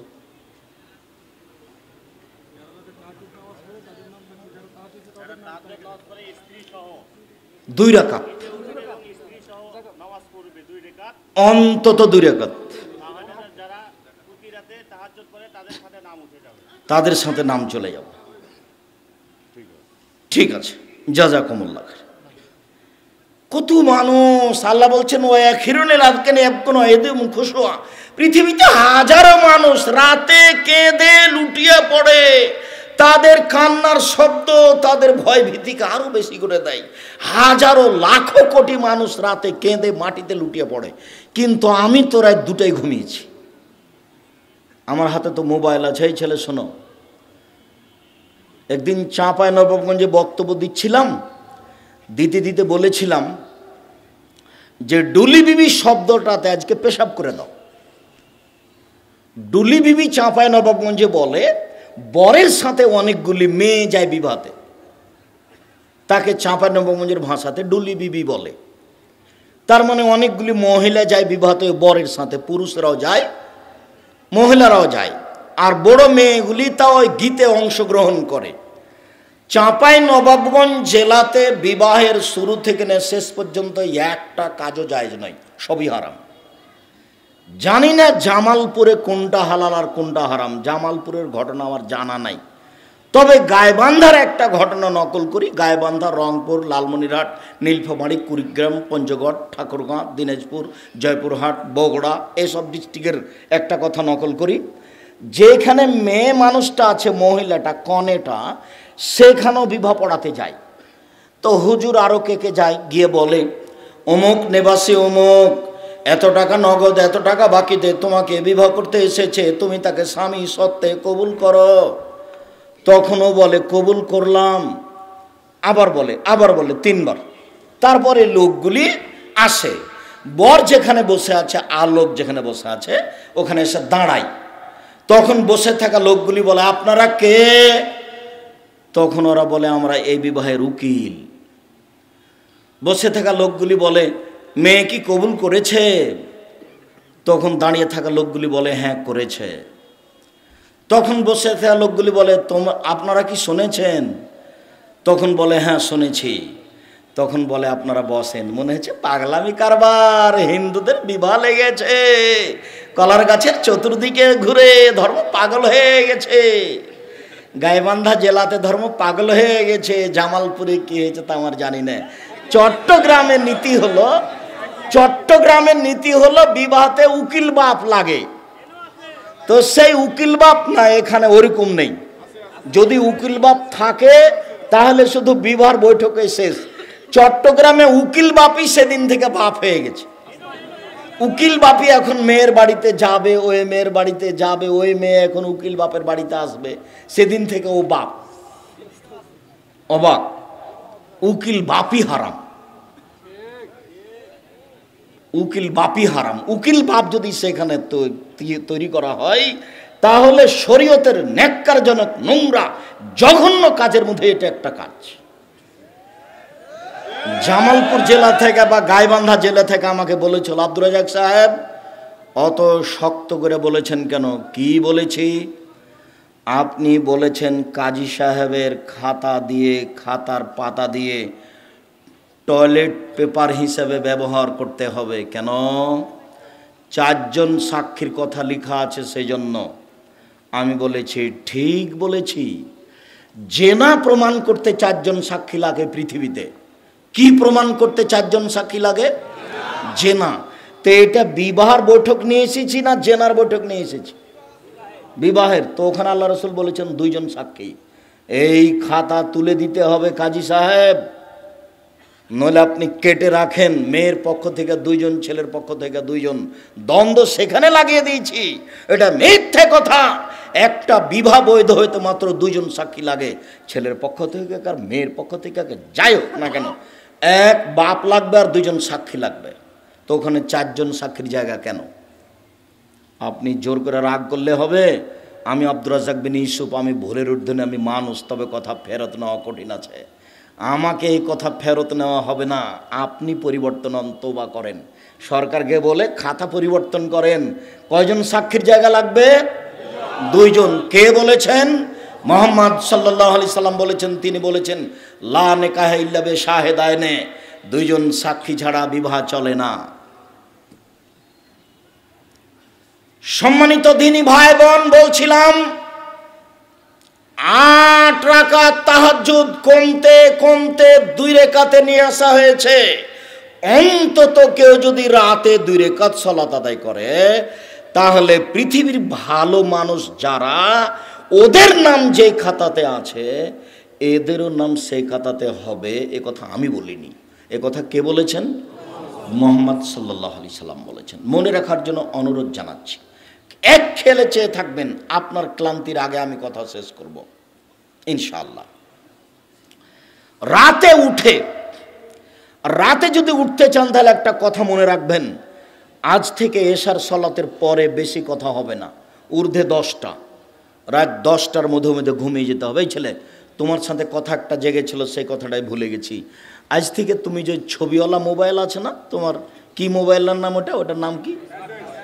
আচ্ছা যাই হোক, যে মোবাইলই হোক, যেটা বড় যাতে ছবি আসে, ওই মোবাইল তোমার যদি সত্যি দিন ধর্মের জন্য ব্যবহার না হয় তাহলে ওতে পেশাব করে দাও, ওটা আর কোনোদিন হাতে নিও না।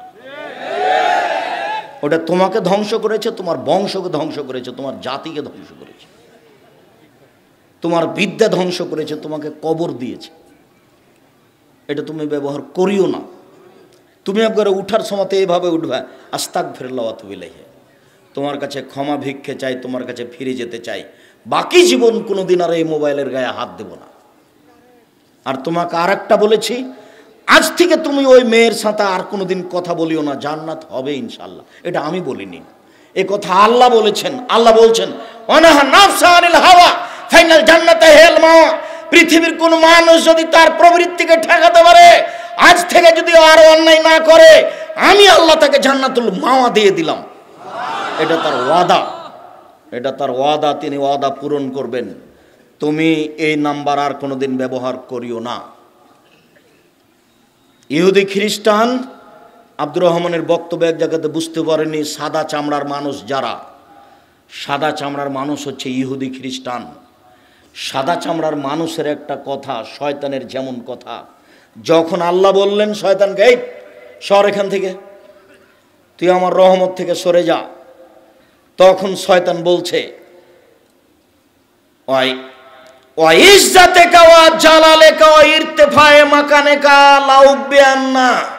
তোমার ইজ্জতের কসম, তোমার সম্মানের কসম, তোমার মর্যাদার কসম, আদমের ছেলে মেয়েকে আমি ভ্রষ্ট করবই করব, ওদেরকে আমি জাহান্নামে নিয়ে গিয়েই ছাড়ব, আমি একাই জাহান্নামে যাব। এটা তার কসম আল্লাহর সামনে।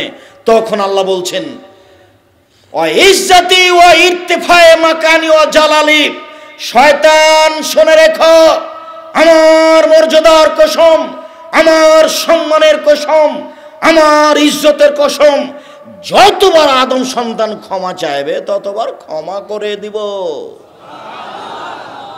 যতবার ক্ষমা চাইবে ততবার ক্ষমা করে দিব। ইয়াবনা আদম দাওতানি ওয়া রাজাউতানি, এ আদমের ছেলে মেয়ে তোমরা শোনো, তোমরা যেভাবে ডাকো আমি সেভাবে থাকি, তোমরা যেভাবে আশা পোষণ করো সেভাবে আমি পূর্ণ করে থাকি, তোমরা যেভাবে ডাকো আমি সেইভাবে থাকি, তোমরা যেভাবে আশা পোষণ করো আমি সেভাবে পূর্ণ করে থাকি। ফাস্তাগফিরতানি গাফারতু লাকা, তুমি আমার কাছে বলি তোমার যত পাপ আছে সব ক্ষমা করে দিব, আমি পরোয়া করি না তুমি কত বড় পাপী, আমি পরোয়া করি না তুমি কত বড় পাপী, আমি পরোয়া করি না তুমি কত বড় পাপী। আদম সন্তান তুমি যতবার ক্ষমা চাইবে আমি ক্ষমা করে দিব। পাশাপাশি শয়তানের কথা এটা, আল্লাহর কথা এটা। তো বলবে কে? বলতে তো হবে মুখে যে আস্তাগফিরুল্লাহ, এটা তো বলতে হবে। আমি না বলে তো আর তার রহমত পেতে পারি না। সম্মানিত দিনী ভাই বোন, এই ছেলে, কোনো বাচ্চা ছেলে যেন পাশ থেকে না উঠে, আমি কাছাকাছি চলে এসেছি, ও বাচ্চা কিন্তু কথা বুঝতে পারবে না। আপনি ঘুম থেকে উঠে সূরা বাকারার শেষ, সূরা আলে ইমরানের শেষ রুকুর প্রথম 5 আয়াত পড়বেন, ইন্না ফি খালকিস সামাওয়াতি ওয়াল আরদ, 5 আয়াত পড়বেন। আর না হয় এই দোয়াটা পড়বেন, লা ইলাহা ইল্লাল্লাহু ওয়াহদাহু লা শারীকা লাহু লাহুল মুলকু ওয়া লাহুল হামদু ওয়া হুয়া আলা কুল্লি শাইইন কাদির, সুবহানাল্লাহি ওয়া আলহামদুলিল্লাহি ওয়া লা ইলাহা ইল্লাল্লাহু আল্লাহু আকবার ওয়া লা হাওলা ওয়া লা কুওয়াতা ইল্লা বিল্লাহ। এই কথা বলে অজু করে এখন যদি সালাত আদায় করেন তাহলে যা বলবেন সেটাই কবুল হবে, যা বলবেন সেটাই কবুল হবে, যা বলবেন সেটাই কবুল হবে। হাদিস বুখারী মুসলিম।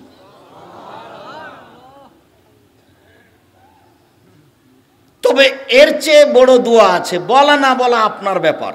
আপনি ঘুম থেকে উঠে আকাশের দিকে মুখ করে বলবেন, আল্লাহুম্মা লাকাল হামদু আনতা মালিকুস সামাওয়াতি ওয়াল আরদি ওয়া মান ফিহিন্না ওয়া লাকাল হামদু আনতা নূরুস সামাওয়াতি ওয়াল আরদি ওয়া মান ফিহিন্না ওয়া লাকাল হামদু আনতা মালিকুস সামাওয়াতি ওয়াল আরদি ওয়া মান ফিহিন্না ওয়া লাকাল হামদু আনতাল হাক্কু ওয়া আদকাল হাক্কু ওয়া লিকাউকা হাক্কুন ওয়া কাওলুকা হাক্কুন ওয়াল জান্নাতু হাক্কুন ওয়ান নারু হাক্কুন ওয়া নাবিয়ুনা হাক্কুন ওয়া সাআতু হাক্কুন ওয়া মুহাম্মাদুন হাক্কুন আল্লাহুম্মা লাকা আসলামতু ওয়া আলাইকা তাওয়াক্কালতু ওয়া ইলাইকা আনাবতু ওয়া বিকা খাসামতু ওয়া ইলাইকা হাকামতু ফাগফির লিমা কাদ্দামতু ওয়া মা আখখারতু ওয়া আসরারতু ওয়া মা আলামতু ওয়া মান তাআলামু বিহি মিন্নি আনতাল মুকাদ্দিমু ওয়া আনতাল মুআক্খিরু লা ইলাহা ইল্লা আনতা ওয়া লা ইলাহা গায়রুকা। লম্বা হলো নাকি? তুমি তো যেদিন ম্যাট্রিক পরীক্ষা দাও তোমার ইংরেজি প্রশ্নটা মনে আছে আর রচনাটা মনে আছে কত বড়? ওর চেয়ে এটা ছোট না বড়? ছোট। তো তুমি সাহসারা হলে যে তুমি এক রাতে ইংরেজি রচনাটা মুখস্থ করেছো, 3 বার লিখেছো, তোমার মনে পড়ে না? তুমি অত শ্রম দিয়েছো, এটাতে তুমি হাফসুল খেয়ে গেলে না। ছোট দোয়া পড়ে পড়ে অভ্যাসে আছে। আল্লাহুম্মা বিসমিকা মুতওয়াহিয়া, তোমার নামে মৃত্যুবরণ করলাম, তোমার নামে জীবিত হব। ছোট্ট দোয়া পড়ে অভ্যাসে আছেন, তাই না? আল্লাহুম্মা আসলামতু নাফসি ইলাইকা ওয়াজ্জাহতু ওয়াজহি ইলাইকা ওয়া ফাওয়াজতু আমরি ইলাইকা ওয়ালজাতু জাহরি ইলাইকা রাগবাতান রাহবাতান ইলাইকা লা মালজা ওয়া লা মানজা মিনকা ইল্লা ইলাইকা আমানতু বিকিতাবিকা আল্লাযী আনজালতা ওয়া নাবিয়িকা আল্লাযী আরসালতা। আল্লাহর নবী ডান কাতে শুয়ে এই দোয়া পড়তেন। সম্মানিত দিনী ভাই বোন, এবার আমরা কাছাকাছি চলে এসেছি।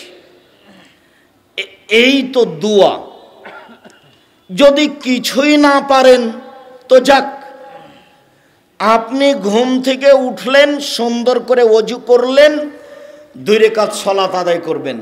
আল্লাহর নবী বলেন, কেউ যদি সুন্দর করে ওযু করে পায়ে হেঁটে মসজিদে যায়, সালাতের পরে বসে বসে তাসবিহ তাহলিল জিকির আজকার করে, তাহলে সে হয়ে যাবে সেই দিনের মতো যেদিন তার মা তাকে জন্ম দিয়েছে। আব্দুর রাজ্জাক সাহেব, এটাও ভারী হলো, তাহলে এর চেয়ে সহজ করি। রাসূল সাল্লাল্লাহু আলাইহি সাল্লাম বলেন, কেউ যদি ওযু করার পরে বলে আশহাদু আল্লা ইলাহা ইল্লাল্লাহু ওয়াহদাহু লা শারীকা লাহু ওয়া আশহাদু আন্না মুহাম্মাদান আবদুহু ওয়া রাসূলুহু, তাহলে তার জন্য সব জান্নাতের দরজা খুলে দেওয়া হয়েছে। হ্যাঁ, এইটা সহজ, ঠিক হয়েছে, এবার ঠিক হয়েছে, এইটা সহজ। তো আমরা যে মসজিদে মক্তবে মুখস্থ করেছি, আমরা মুখস্থ করেছি। আমার চাচা মক্তবে পড়াতেন, খুব মেজাজি মানুষ, লাঠি নিয়ে বসতেন, আমাদেরকে বলতেন ওযুর শেষে এই দোয়া পড়তে হয়, আল্লাহুম্মা জালনি মিনাত তাওয়াবিন ওয়াজালনি মিনাল মুতাতাহিরিন। আল্লাহ, তুমি আমাদেরকে তওবাকারীর মধ্যে করো, তুমি আমাকে তওবাকারীদের মধ্যে করো, তুমি আমাকে পবিত্র ব্যক্তিদের মাঝে করো। এই দোয়া পড়লে নেকি হবে, তবে কি নেকি হবে এই কথা মুহাম্মদ সাল্লাল্লাহু আলাইহি ওয়াসাল্লাম বলেননি। তবে কেউ যদি ওযু শেষে বলে আশহাদু আল্লা ইলাহা ইল্লাল্লাহু ওয়াহদাহু লা শারীকা লাহু ওয়া আশহাদু আন্না মুহাম্মাদান আবদুহু ওয়া রাসূলুহু, তাহলে জান্নাতের সব দরজা খুলে গেছে। যান, যেখান দিয়ে যাবেন যান। আব্দুর রাজ্জাক সাহেব আর আলোচনাতে বলছিলেন যে দরজা আকাশের খুলে, ও দরজা আকাশের খুলে ওটা অন্য ব্যাপার। দিন 12টার পরপরই আকাশের সব দরজা খুলে দেওয়া হয়। তাড়াহুড়া করে 12টা 5-এর দিকে 4 রাকাত সালাত আদায় করে নেবেন, তাহলে রাতের তাহাজ্জুদের সালাতের নেকি পেয়ে যাবেন 4 রাকাত। ওটা কিন্তু জোহরের সুন্নাত নয়। 12টা 2-3 মিনিট, বর্তমান 12টাতেই 12টা 5-এর দিকে সুন্দর করে ওযু করে 2 রাকাত সালাত আদায় করে নেবেন 4 রাকাত, তাহলে কত নেকি পাবো? রাতের তাহাজ্জুদের নেকি পেয়ে যাবেন। কোন বইয়ে পাবো এই কথা? উপদেশ। এদেশে একটা বই আছে উপদেশ, নাম শুনেছেন কোনোদিন? ফাঁকি দিয়েন না জানি নিজেকে। ফাঁকি দিয়ে কী হবে বলেন? আব্দুর রাজ্জাক সাহেবের আইনে রাসূল বইটা পড়লাম না, উপদেশ বইটা পড়লাম না, আপনি আমাকে যে ভালোবাসা দেখিয়ে মাঠ ভর্তি হয়ে মানুষ বসে আছেন, ওই কথা বইও আছে, একটু পড়বেন। মাসিকা লিতেশাম পত্রিকা সবাই নিয়ে যাবেন ইনশাআল্লাহ। 20, 25, 30 টাকা কোনো বড় কথা নয়। আপনি যদি নিয়ে না যান, 30 টাকা যদি না থাকে কারো কাছে নেন, যেতে যেতে তো খরচ হয়েই যাবে। উপস্থিত দিনী বৈঠকের মুসলিম বোন শোনেন, আপনার জন্য জান্নাতের দরজা খোলা আছে দুই ভাবে। এই সুযোগ পুরুষের নেই, কিয়ামত পর্যন্ত চেষ্টা করলে এই সুযোগ পুরুষ পাবে না, এইটা শুধু মহিলাদের জন্য। আব্দুর রাজ্জাক সাহেব, আপনি তো কঠিন বক্তব্য দিয়ে রেখেছেন আমাদের ব্যাপারে, জাহান্নাম মানে মহিলা। হ্যাঁ, ঠিকই বলছেন, মহিলা মানে জাহান্নাম, জাহান্নাম মানে মহিলা। আল্লাহর নবী বলছেন, আমি যখন জাহান্নাম তাকিয়ে দেখলাম তখন দেখি শুধু মহিলা আর মহিলা। তা আমি এই কথা বলিনি, আল্লাহর নবী বলেছেন মুহাম্মদ সাল্লাল্লাহু আলাইহি ওয়াসাল্লাম। আপনাকে আমি আর একটা কথা বলি, আল্লাহর নবী বলছেন যে 3 শ্রেণীর মানুষ জাহান্নামে যাবে যাবে। 1, মদমিনুল খাম, যারা নিয়মিত বিড়ি, তামাক, জর্দা, সিগারেট, গুল, নেশাদার দ্রব্য খায়, পান করে। 2, আর রাজলাতু মিনান নিসায়ে, যারা পুরুষের বেশধারী নারী, যারা পুরুষের জুতা স্যান্ডেল পরে, যারা পুরুষের শার্ট প্যান্ট পরে, যারা পুরুষের পোশাক পরে, এইসব নারী জাহান্নামে যাবে। তুমি জীবনে কোনোদিন, এই মেয়ে শোনো, এই মেয়ে, ফ্যাশন বোরকা পরেছ কেন? ঢিলা ঢালা বোরকা পরতে পারো না? ফ্যাশন বোরকা তো লোক দেখানোর জন্য, তোমার তো একটা ইতস্তবোধ থাকা দরকার। ঢিলা ঢালা বোরকা পরো, হাতে হাত মোজা লাগাও, পায়ে পা মোজা লাগাও, তোমার সম্মান বেড়ে যাবে। পুরুষের পোশাক পরতে হবে না, পুরুষের স্যান্ডেল পায়ে দিতে হবে না, পুরুষের গেঞ্জি গায়ে দিতে হবে না, পুরুষের প্যান্ট পরনে পরতে হবে না, পুরুষের শার্ট গায়ে লাগাতে হবে না। লাগালে জাহান্নাম হবে হবে, কথা মুহাম্মদ সাল্লাল্লাহু আলাইহি ওয়াসাল্লাম বলেছেন, আমি বলিনি। শেষে তুমিও গেলা, তোমার বাপকে জাহান্নামে দিলে। তোমার বাপের ব্যাপার আল্লাহ রাসূল বলছেন, দায়ুস আল্লাযী ইউকিরু ফাহালে আল খাবাসা, যে তার বাড়িতে বেহায়ার সুযোগ দিয়েছে সে হলো দায়ুস। তোমার বাপকে দায়ুস তুমি করেছো, তোমার বাপকে দায়ুস তোমার মা করেছে। মা বেটি মূলে তোমার বাপকে জাহান্নামে ঠেলে দিয়েছ। তোমার বাপকে আমি বীর পুরুষ হতে বলেছিলাম। চোখ যেভাবে ঘুরে বউ সেভাবে চলে, তার নাম ক্ষমতা। চোখ যেভাবে ঘুরে বউ সেভাবে চলে, তার নাম ক্ষমতা। বউকে আদেশ করতে হয়, খালেদা কোথায় আছো, 1 গ্লাস পানি নিয়ে আসো। বউকে আদেশ করতে হয়। নিজে নিজে পানি ঢেলে নিলে বউ মনে করবে যে আমার উপরে রাগ করেছে, সেজন্য আমাকে বলে না। নিচে নিচে জুতা খুঁজতে হয় না, জুতা বলতে হয় জুতাটা খুঁজে এনে দাও। আল্লাহ রাসূল আয়েশাকে আদেশ করতেন, আয়েশা জি নাবিলিনিল খুমরা মিনাল মসজিদ, মসজিদ থেকে জায়নামাজটা দাও তো আয়েশা। তখন আয়েশা বলছেন আমি ঋতুবতী। তখন আল্লাহ রাসূল বলছেন, হাইজ কি তোমার হাতে লেগে আছে, যাও যাও মসজিদে, মসজিদ থেকে জায়নামাজটা নিয়ে আসো। হাদিস বুখারী মুসলিম। আয়েশা জি হালুমিল মুদওয়া সাজিহা, ছুরিটা নিয়ে আসো, ছুরিটা ধারালো করে নিয়ে আসো। আয়েশা রাদিয়াল্লাহু তাআলা আনহাকে আল্লাহ রাসূল আদেশ করতেন। বউকে আদেশ করতে হয়, ভারী হয়ে থাকতে হয় না। সম্মানিত দিনী ভাই বোন, বউকে কোনো সময় মারবেন না, গালি দিবেন না, কটু কথা বলবেন না, সব সময় প্রশংসা করবেন। একবার যদি ঠোঁট মোটা বলেন 10 বছর ভালোবাসবে না। একবার যদি রং কালো বলেন 10 বছর ভালোবাসবে না। আর জীবনেও কোনোদিন ভুলেও শ্বশুর শাশুড়িকে গালি দিবেন না।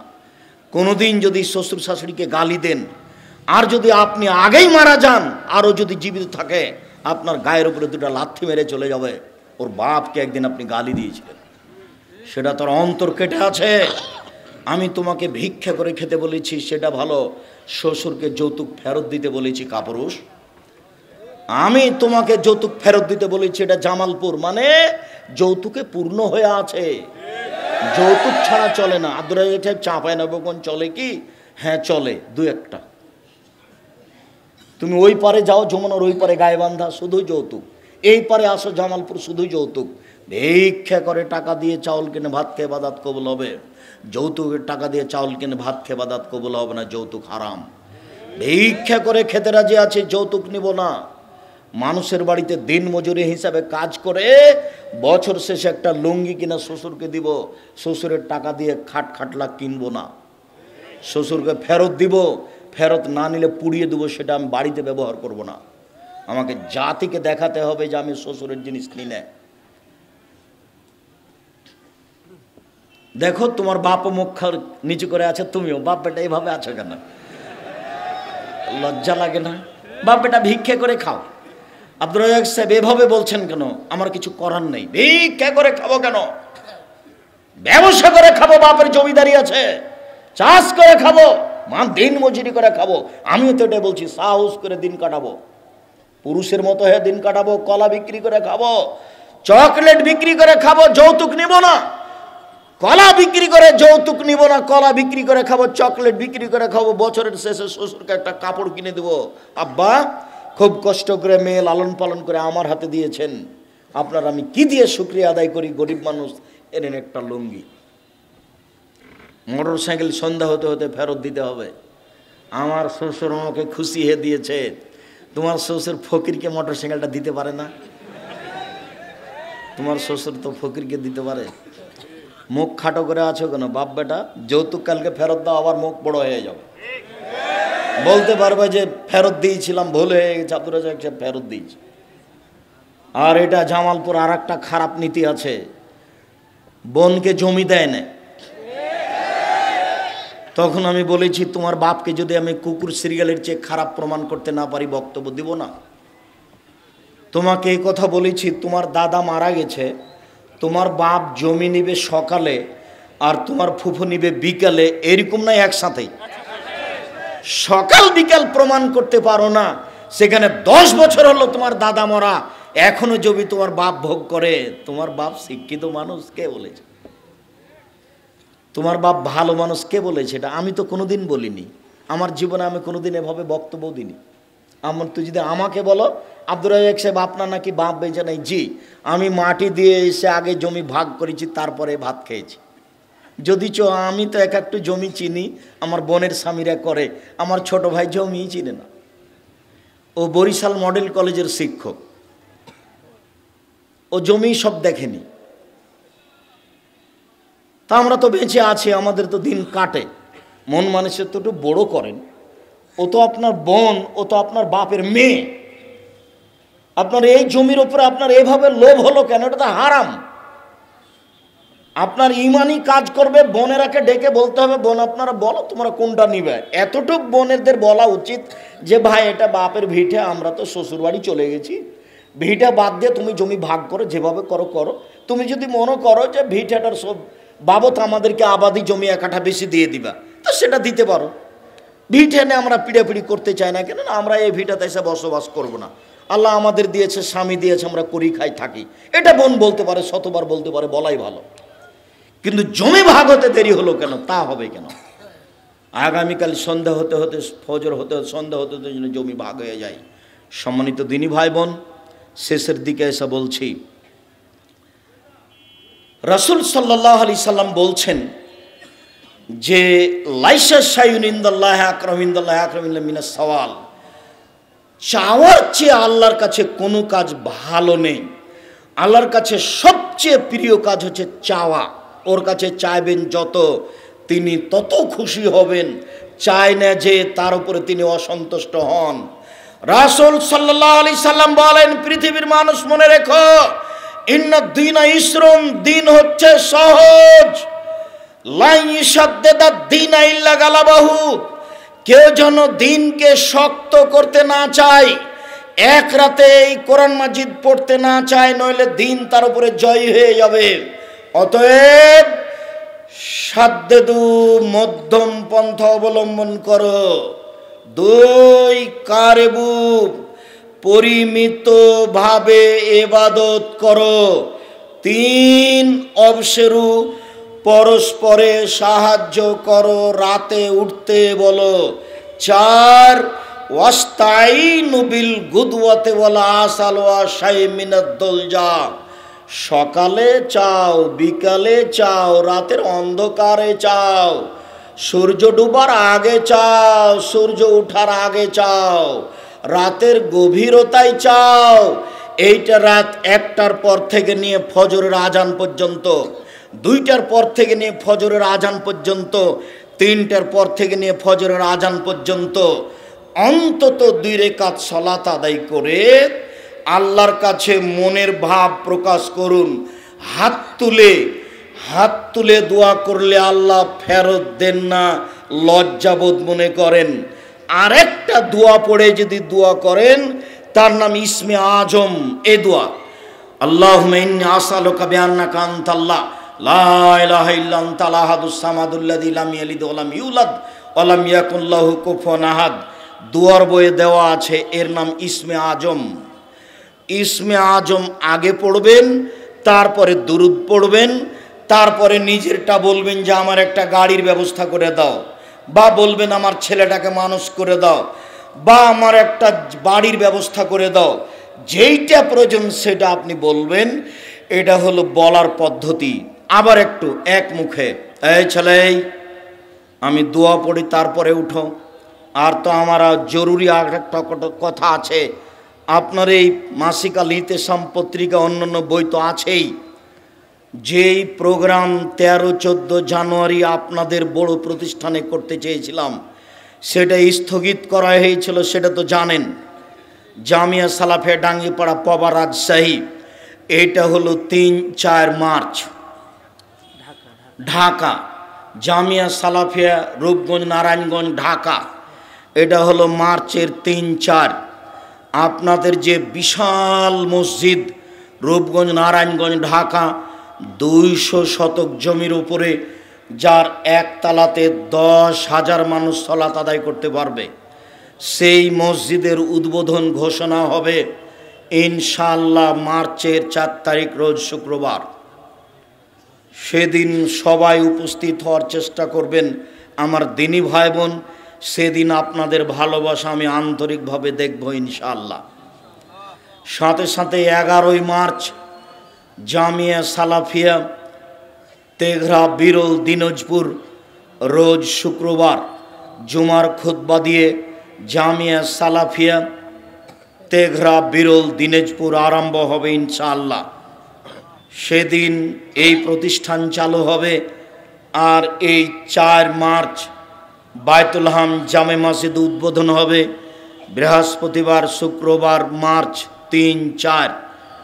সব দিনী ভাই বোনকে আমি উপস্থিত হওয়ার জন্য অনুরোধ জানাচ্ছি। এই দুটো জরুরি ঘোষণা।